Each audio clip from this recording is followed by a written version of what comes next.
Assalamualaikum warahmatullahi wabarakatuh. Saya Irianti Nita Devi, NIM 2021-67001 dari Program Studi Akuntansi Fakultas Ekonomi dan Bisnis.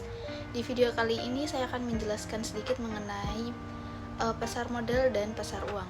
Apa sih pengertian pasar modal dan pasar uang? Kemudian apa sih fungsi dari pasar modal dan pasar uang? Yang terakhir ada instrumen keuangan apa saja yang diperdagangkan di pasar modal dan pasar uang. Untuk penjelasan lebih lanjutnya, simak videonya ya. Di video kali ini kita akan membahas mengenai konsep pasar modal dan pasar uang. Yang pertama ada pengertian pasar modal dan pasar uang, yang kedua ada fungsi pasar modal dan pasar uang, dan yang terakhir ada produk keuangan yang diperdagangkan di pasar modal dan pasar uang. Berikut pengertian pasar modal dan pasar uang. Pasar modal merupakan kegiatan yang berhubungan dengan penawaran umum dan perdagangan efek, perusahaan publik yang berkaitan dengan efek yang diterbitkannya, serta lembaga dan profesi yang berkaitan dengan efek dengan jangka waktu lebih dari 1 tahun. Kemudian ada pasar uang. Pasar uang adalah bagian dari sistem keuangan yang berkaitan dengan kegiatan penerbitan dan perdagangan instrumen keuangan atau efek bersifat utang yang berjangka waktu tidak lebih dari 1 tahun. Nah, pasar modal dan pasar uang ini memiliki perbedaan di jangka waktu.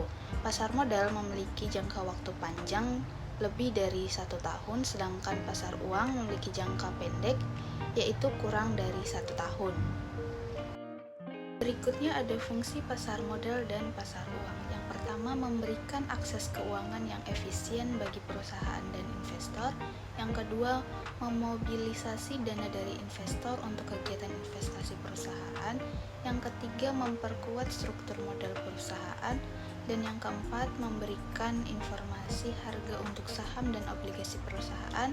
Yang terakhir, membantu pembangunan ekonomi suatu negara melalui kemajuan perusahaan.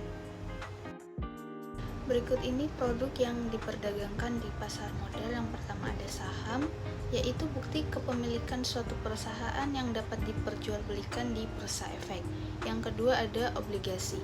Obligasi ini adalah surat utang yang diterbitkan oleh perusahaan atau pemerintah untuk mendapatkan dana dari investor. Obligasi ini merupakan surat utang jangka panjang yang lebih dari 1 tahun. Yang ketiga ada reksadana. Reksadana yaitu kumpulan dana dari banyak investor yang dikelola oleh perusahaan manajemen investasi untuk diinvestasikan di berbagai instrumen keuangan. Berikutnya ada produk yang diperdagangkan di pasar uang. Yang pertama ada surat berharga komersial atau commercial paper. Ini adalah sekuritas dalam pasar uang yang diterbitkan oleh bank berkapitalisasi besar serta perusahaan untuk membiayai kebutuhan modal jangka pendek perusahaan tersebut. Yang kedua ada deposito. Deposito ini adalah simpanan di bank dengan bunga yang lebih tinggi daripada tabungan biasa dan memiliki jangka waktu tertentu. Yang ketiga ada sertifikat Bank Indonesia atau SBI. SBI ini adalah surat berharga atau instrumen investasi yang diterbitkan oleh Bank Indonesia dengan jangka waktu pendek. Tujuan diterbitkan SBI ini adalah untuk mengatur peredaran uang di masyarakat.